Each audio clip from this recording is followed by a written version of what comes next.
Welcome everybody to the Chinchilla Pickin' Podcast. It is October the 19th, 2025 at 4:08 p.m. As always, we hope to be entertaining, educational, and uplifting because we want everyone to make money. My name is David Underwood, and I am joined by the one and only, the Baron de Bonds himself, Brandon Beaver. Brandon, what's up? My microphone is now deteriorated to the point of where it has no legs whatsoever. I failed. I failed in my promise of getting you a new microphone. I apologize. So if you talk about all of the episodes we've had, this is like official episode 216 or something like that, but we probably Yeah. had like 230 because we got a couple lost episodes, we got a couple of specials mixed in there. Yeah. This microphone has lasted probably around 230 weeks. What is that? That's like That's 4 that's years a few somewhere. years. Yeah, it's a few Yeah, years. that's since the beginning of the show. Um, but it has been slowly deteriorating over the past few weeks, now to the point where it is just Well, I want to say, look, functionally sick. if you can't see, look at mine right now. You can see it's like right here.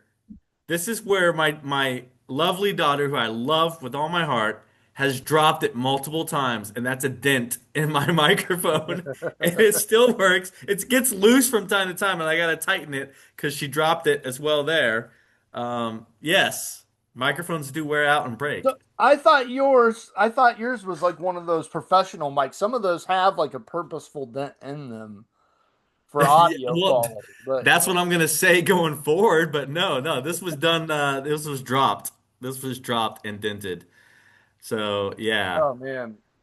Now, So hey, so I had a it's friend. weird to me Oh, go ahead. that like I don't know. Just yesterday, when this podcast started, Layla was 6 years old, and now somehow she's almost a doctor. It's well, hold on. You've known me since she was just like what? I think two Yeah, years old when you first yeah, met me. yeah. So I've told you stories about her growing up over all these years, and you're just like, she's going to be a doctor? Like, how old am I? I get it. I feel the same way. I Well, feel the my same way. doctor that I've had since he was a kid just retired, so I'm in the market.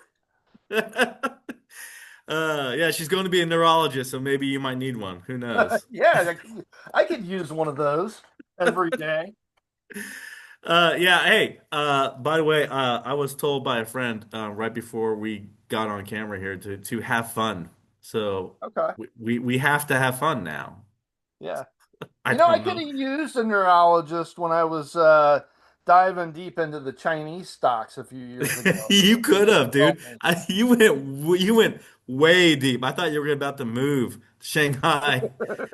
Yeah, they go over there, go, ni hao. If you don't know, that's actually the proper way to say hello, and its pronunciation is key. You could learn that ni hao is hello, but if you don't go ni hao, you don't have the proper pronunciation, it won't sound right. And I think I'm probably screwing it up right now too. I have no idea. I'm Okay. not good at my Mandarin and I only know a few words. Yeah, well, I mean, I don't want to try it because I will sound super racist because it will be terrible. I So am I'm not gonna try. yes, I am much better at Spanish. I can have small conversations in Spanish, and I am trying to pick up French. I know some words of like, hey, where's this? Where's that? How do I get here? Yada yada yada. And I bet you if I went to France again, because I've been to France a number of times recently, they would again tell me how awful my French is and say just speak English, like they do every time. I've been to roughly a dozen countries and I've learned zero foreign language skills whatsoever. And my goal is to constantly be that stereotypical American traveler that wants everything to be about him. That's my goal. Yeah, well, there you go. Well, I mean, like I said, my next overseas trip is Zermatt, Switzerland. They speak a lot of English. That's really Switzerland's a good. very what's the word I want to get? They get a lot of visitors from outside Switzerland, so they all typically you can find someone that speaks whatever language you're looking for Yeah. in My Switzerland. attitude, look, I've spent a lot of money to come visit your country. What can you do for me? Wow. Wow, arrogance at its best right there, everybody. So show Arrogance me at its where your best. Arc de Triomphe is. Arc Day Triumph. That is awful. Why am I? That's not even funny. All right, that is awful. All right, moving on. There Don't was a ask lot of me. stuff. Like, don't give me dirty looks if I'm in Belgium and I ask where the waffles are, or if I'm in Brussels and I tell you to show me your best sprouts. Sprouts. Wow. Stop now before the whole show just gets canceled. Stop it. All right. Stock and investment news. There Yeah, was that the happened, by whole. the way. I was in Brussels I'm and I sure went it up there. did. Yeah, it was with my Yeah, buddy. but when you were in Brussels, that was a long time ago. That was like 15 years ago, Excuse me, man. sir. Where are all your sprouts? That was a And the guy that long I time was ago when you were traveling in with was like, Brussels. I don't know you. I don't know The you at all. last time I was in Netherlands, I was just a kid. Like, yeah, I it's couldn't been a get minute. I couldn't so I was in London and then we went to Brussels. I couldn't get all my clothes back in my into my briefcase or my luggage. I couldn't get it all back into my luggage. So I just used a trash bag to haul all my clothes around. It was the greatest thing ever. I was on the Euro rail with a big trash bag and then an empty suitcase because I I couldn't get mean, my clothes in it. I have nothing to say to that. I have nothing to say to that. I'm sorry, Brandon, but I'm moving on. I'm Yeah. pushing this train Okay. forward here. Here, I'll be the bigger person. I'm sorry, world. Thank you. Thank you. Moving on, as I keep trying to do here in this train is off the tracks podcast here. There was a lot of news, earning news last week, a lot of banking news. The markets were up, they were down. It was a mess. There was the current administration making comments on social media, China making comments on social media. It was a mess all around. The comments were pushing the narrative on the markets, and I have no idea why some companies were down, some companies were up. All I know is that when companies go down and you can't find a single reason why, and you've done your research, that's a buying opportunity if you believe in Yeah. that company. Yeah. Because That's then they're going down because somebody made a comment somewhere else, but it has nothing to do with this company that you're looking at. Yeah, especially the big, companies in the S&P 500 that are owned institutional, and when those institutions start indiscriminately selling off to reduce their exposure to risk, they drive down companies that oftentimes don't deserve it. Exactly. Exactly. But we have a lot to get into. We have a lot of meat for the show, so let's go ahead and get into it. Yes, rules, rules, rules. Brandon and I get together 5 to 10 minutes before the show, and we tell each other what we're going to talk about. You actually hear the live back and forth right here on the show for you. The bicker and the banter. I forgot that. The bicker and the banter right here on the show for you. We haven't bickered in a while, except about Bitcoin. That's the only thing we Yeah. bicker about anymore Yeah. because it's a safe haven. Can I give some travel advice real quick? When you're in Yes. Paris, make sure you go to all the top-notch restaurants, and it doesn't matter what meal you order, ask for ketchup. No, this is stop. All right, moving on. Stop. Uh, here we go. I'm going to start off. Brandon and I know we're throwing everybody off here. David started instead of Brandon, so Well, David, when they take it come away. up to you and they're like, "Hey, sir, you ordered a Caesar salad. Are you sure you want ketchup?" Don't even try the wee French. Stop. You you need to stop where you're at right now, man. Come on. Let's do this. Okay, I'm good. All right, here we go. I want to talk about something. This was a question that was asked to me this past week, and I didn't quite have all the answers for this person. And the question that was asked to me was, where are we at with auto loans currently? They saw some headline somewhere, they had a concern, they wanted to hear from myself, from Brandon, where are we at with auto loans and what's going on in there. They saw a headline that said it's in bad shape. So I got some stats for you, and then I pulled up an article I feel that explains it well, and then it's going to transition into something to the banks. All right. So auto loans, to answer the initial question is where are we at? Let me give you some numbers. So for Q2 of 2025, 5% of all auto loans were severely delinquent, which is close to the highest peak ever of 5.3% seen in Q4 of 2010. Okay. Okay. So yeah, no, so normally when people say stuff like that, it's the closest to the peak that it's been since 2019 or something like that. And I don't care because what was the significant event in 2019? But you're saying 2010, Yes. obviously that's a problem. Um, Well, hold on. That's not even the only number. You ready? yeah. Yes. In Q1 of 2025, the 60 plus day delinquency rate was 1.4%. That's the highest Q1 rate ever recorded, surpassing even 2009 figures. Delinquency was higher for used car loans at 1.9% during that time than for new car loans at 0.6%. In subprime, in January 2025, the subprime 60 plus day delinquency rate reached 6.6%, the highest since tracking began in 1994. In early of 2025, subprime delinquency rates were over 6%, while prime borrowers had a much lower rate of 0.39%. So in prime, let's talk about prime. Early 2025, prime and near prime borrowers have been missing payments at a faster rate than subprime consumers, signaling a wider financial stress. This is a reversal of previous trends as lenders tighten financial financing for the riskiest borrowers. So those are the numbers I pulled. Now go ahead. I mean, it makes sense with high inflation. I mean, you're going to default on your car loans hopefully before you do on your home loans. But at the The highest first rate ever thing. since we started tracking this in 1994. But high inflation's, the past 4 years, the highest that we've seen increase in inflation since the 1970s. So Yeah. and Okay. people Yeah, are that's true. struggling when it comes to that. What's weird is that there's so many different things in the economy right now that are pointing to different, different indicators that are pointing in different directions. This is one of the ones that's a bearish indicator.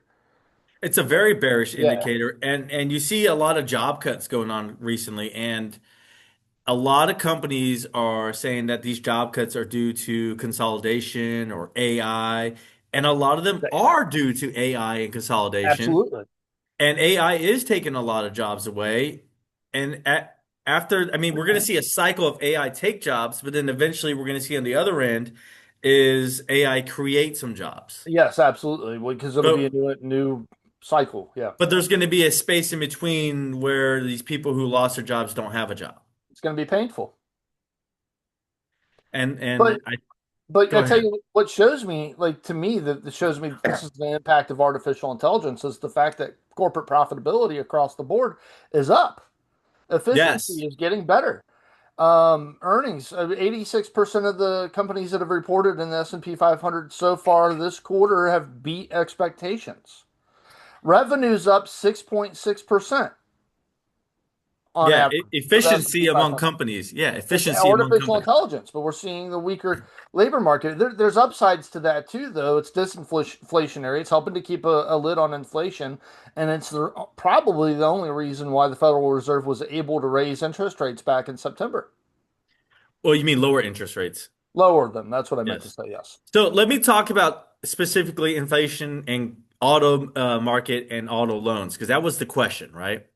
And inflation does play a part in this here. So I have an article I pulled up which I like. I read a number of articles on this, by the way. I didn't just pick up the first one that popped up on my on a Google search or something. I read a few different articles, and I believe this one covers it the best way, is how I put it. So I don't just pull these articles out of nowhere that I quote on the show here. But this one, the headline reads K-shaped cars. New vehicle prices top $50,000 while auto loan delinquencies keep rising. This one came out on Monday, October 13th. This was written by Michael Wayland and it was on CNBC. And I like the way he wrote this article. So in there, he's talking about a K-shaped economy. And if you don't know what I'm talking about, that's where you have one group going one way and another group going another way. And this is in regards to auto loans specifically, is what this is talking about. The average price paid for a new vehicle last month topped 50,000 for the first time ever, according to Ooh. Kelley Blue Book. Meanwhile, auto loan delinquency rates remain near all-time highs for those with low credit ratings. That's a problem out there. That means the price of cars is going higher, Interest rates are going up for subprime borrowers, and they're being delinquent on their car payments. Not a good overall shape for the economy here. Well, I mean, that's still, and that makes sense too with all the tariffs on steel and aluminum and tariffs on vehicles that have been passed. Of course, the prices on those are going to have to go up. Right. Well, and here's where inflation and everything comes into play is the average new auto loan rate was about 9%, as of the most recent data from August, according to Cox Automotive's dealer track. That includes rates of 18 to 20% for subprime or deep subprime consumers. Can you imagine having a 20% loan interest rate on a car loan? Now, I have had that before when Brandon knew me when I was in my broke poor stage and I had to get a car. I paid like a 24% car interest rate on a car, and that was half my payment was just for the interest. If I had like a 6% rate, you could have cut like $200 a month off my car payment and saved me a lot of money and made my life tremendously better during that time. But that's out that people are paying that right now on a $50,000 car, Brandon. That means people are paying over $1,000 a month for a car payment. Edmunds earlier this month reported the share of buyers committing to a monthly payment of $1,000 or more accounted for 19% of all financed new car transactions in the third quarter. The previous record ever set was at 19.3%. Wow. So this is where we're at as far as records go with auto loans and they believe some of this had to do with people trying to get EVs in September before the tax credit disappeared. That's part of it. Okay. But I mean, that's that's not a good sign. If you had years of inflation, so now your paycheck's paying for less, you have less discretionary money to buy stuff. Your paycheck can't cover as much as it used to. And now you got these huge car payments that you're paying on top of it. And student loans started back up this past year. A lot of people are making their student loan payments again or defaulting on those. Um, yeah, your credit score is getting just hit across the board here. If you're not budgeting correctly and doing the right things, you could be in bad shape right now, and that's not good for anybody, especially this U.S. economy. Yeah. Well, we have to kind of fit this into the narrative a little bit here because looking at Q3 earnings so far, people are spending a lot of money on travel. I mean, Carnival Cruise Lines just had a pretty good quarter. United Airlines is guiding for the best quarter that they've had in company history for the next quarter. A lot of I, people are traveling, but a lot of people are traveling on credit cards. they are. I mean, but the They're going in debt in order to have the but Instagram or TikTok life that they see or they you post think about. so? I don't know if that's the case for everybody. I think that's a small subset group of the You think that's a population. I small mean, subset? All right. All of our listeners, we have thousands of listeners. All of you guys, I want you guys to DM us and let us know if you believe that's a small subset or if you believe that you think that's like, and here's where I would define not a small subset. If that makes up that people using credit cards to travel make up 20% or more, that's not a small subset because okay, that's one out of every five. yeah. 20% or more is where I draw the line. And I believe Well, it's I mean, 20% or more using credit. another one of the companies I'm going to highlight here in a minute. American Express had a great quarter. That makes sense then. What about the pay as you go, the Klarna? You could use Klarna or some of these Affirm or whatever in order to book travel. I could do a Disney cruise and use Affirm to make payments on it. It's that's where we're at nowadays. People are going in debt in order to travel, and I don't get it because I have a trip coming up, right? So I'll use me as an example. I have a trip coming up, and I'm paying cash for everything. I'm not going in debt over this. I'm not using credit cards to pay for my trip. This is just, and I don't understand people who go in debt in order to get, you can't afford that trip. Why are you taking that? I don't get it either. And I've never had, well, I haven't had a car loan since I was 22. Ever Uh, since then, every car that I've had, I've just paid in cash. Now, granted, I'm driving a 97 Camry. Yeah, you haven't bought a car since But you're I a bought teenager. it, but I bought it and had 30 some thousand miles on it, and I spent 5 grand on it in cash. No, as soon as I saw it, it's just that's it.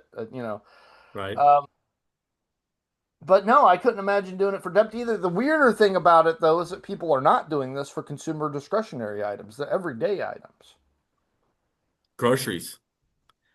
Use credit card I mean, it's usage at like expensive, but like they're not buying the discretionary groceries; they're only buying the staples. right. Consumer discretionary items are one of the laggards in the stock market right now. Well, let me get into the banks because I think the banks have a lot to do with this. Let's see what they. So a lot of banks reported last week. I know you have some information on the banks. I have a little bit of information on the banks, and where they are seeing their increases tells a lot about where I think the U.S. economy is as a whole here. And I'm talking about U.S. banks. So JP Morgan was one of the banks that reported last week, right? JP Morgan Chase reported 16% increase in earnings to $5.07 per share, and the revenue rose 9% to $46 billion plus for the quarter, right? Right. So they had a great quarter. Consumer and community banking revenue came in at 19.47 billion. So they beat where they're expected to be by over 1 billion according to this year. And that's the difference in their earnings right there. Consumer and community banking. That's where the difference in revenue came in at. Commercial and investment banking also topped estimates, but not by as much as the other ones. And asset and wealth management revenue climbed as well. And that's actually across the board. So I'm going to go into other banks here, but before I do, every other bank I looked at across the board, fees for investment banking or family banking went up across the board. Yeah. All the banks raked in money from extra fees, and we're talking to the tune of something like some of these banks from 500 million to a billion to $2 billion in just extra fees, dude. That just irritates me to no end. Because if I'm investing and I'm allowing JP Morgan to handle my IRA or something, the fact that you're taking another $1 billion from your clients just in fees just irritates me. Well, maybe, but also the IPO markets opened back up a little bit. And that counts towards investment banking fees too. So if they've made a little bit more money off the IPO market, then that's going to go higher. If we Yeah, get don't get me into started on the IPO market this year. I still have shudders and PTSD from bullish. if we wind up going into a rate cutting cycle, which we may have just started in September, um, and we're able to pick up the rate cuts, the IPO market will heat back up, and then J.P. Morgan and Goldman Sachs will go off the chain. So Like they aren't because of deal making, already. because of the Yeah. deal making. Yeah, because $46 billion in one quarter is not enough. Um, JP Morgan on Monday announced a 10-year plan to facilitate 1.5 trillion in financing and investments for industries that are deemed critical to U.S. national economic security and resiliency. Right. They're going to invest up to 10 billion in various companies via direct equity and venture capital investments. This is due to the push by the United States current administration to not become so reliable on foreign minerals, products, and manufacturing. And this is what JP Morgan is doing to help facilitate that. Currently, they spend about $2 billion a year on AI, and the cost savings that they're having, Brandon, because of that 2 billion spent on AI is over $2 billion. They are having a net positive already from the money they are spending on AI, which is crazy that they spent 2 billion on AI and now they're making it's like 100 million, right? Not much, Right. but they're making like $100 million off that 2 billion they spent profit because Sure. they're making back like saving 2.1 billion in savings. Yeah. Already, already. Right. Well, I tell you, in the same vein, the one company that I was gonna doing my review of the quarter three earnings that have happened up to this point, the one stock that should have went up that went down was Goldman Sachs, and I think it Yes. presents a buying opportunity here, and I mean strong results across all of their financial metrics, it seemed. Earnings per share was $12.25. That beat the estimate of $11.09. Revenue was up to $15.2 billion dollars. That was over the predicted $14.3 billion dollars. Huge investment banking quarter, grew 42% year over year. All right. Yes. Here's why the stock got hit. This was triggered by one line item. The operating expenses rose to $9.45 billion dollars, which missed the estimates of 8.98 billion. Now, here's the thing about this. The reason why operating expenses rose to $9.45 billion dollars is because of all of the bonuses and payouts that went to their investment bankers that were doing a really good job. So because they beat on that investment banking and they were up 42% year over year, their operating expenses went up, which the market should have expected, but for some reason it's down 6% for the week. And all right. Why punish a company that actually pays out the bonuses they promised? Right. They're treating their employees right. Their employees hit the marks they set for them. They hit the goals they set for them. They actually paid out the bonus. I've worked for a company before, Brandon, that you and I both worked for at one point, and they could never explain how to achieve a bonus that we're supposed to meant to Oh, get. They could never explain it. Then they never paid it out because they're like, well, it's complicated. That's what we heard back. We I heard back, know. you would not understand it. It's too complicated Right. for you. You're not smart enough to understand this. And it was so irritating. I hated that. And I was so furious with that. I almost wanted to sue them because of that. I almost sued them many times just Yes. because they Well, kept answering with, it's too complicated. the bonus there was like the Yeti. I mean, people swore it existed, but nobody's ever actually seen one. But, forget that a company actually, honors the bonus that they paid out to people. Come on. Goldman Sachs is doing a great job. They're going to continue doing a great job. That company's set. I mean, half of the SEC used to work at Goldman Sachs. Forget about insider trading at this point with them. And, come on. It's a great company. It Yeah. is for if from now I will say it's a great company from an investment side. And from looking at it as an investment, as a safe place to put your money, it's a great company in that regard. Yeah. And they had a 14.2% return on equity. Not bad. That's come on. Yeah. That I'm I mean buying Goldman Sachs probably tomorrow. they're not Chinchilla Pickens return on equity, but Yeah. that's good enough. Now, this is going to be the last company I buy for a while because I have 22 companies in my portfolio right now. You have So way too many companies. I I have do. less than that, I gotta man. trim down. I am way more consolidated than you are, dude. Yeah. But you always get on me because of how much I put into one company. Well, that depends, right? Like Charlie Munger famously only invested in like five companies. Yeah, see? That's so. I I'm mean, you happy that you got, put me in the same group as Charlie Munger. I'll take that. but I just get too. My downside for stocks now, like, and one of my weaknesses is that I get excited for turnarounds and I get excited about company stories. And when I see a positive company story trending in the right direction with the CEO that and management team that seems like I can trust, I get excited about it and I buy it, which is good. But at the same time, I'm a little. It's very hard to keep You're track of too quick to 22. pull the trigger and back up the truck. It's 22 companies is really hard to keep track of, right? See, So, when I get excited about a company, first of all, like I do my research, I've dug into it, I know everything about this company, like everything. I can tell you all their vice presidents and what have you, right? I know right, everything about the company. I'm excited. By the time I brought it to this podcast, I've already bought into it. I've right, already backed up the truck. I've loaded everything I have into this thing. Everybody's calling me crazy because I put quite a bit of money into it, and I'm just like, no, no, it's gonna turn out all right. right. And that's who I am. And everybody's like, that's just risky. I would never do that. And Well, I'm not like ninety I don't. percent of the time, it turns out good. I mean, bullish was the only one in what the past few years that I've done this, and it turned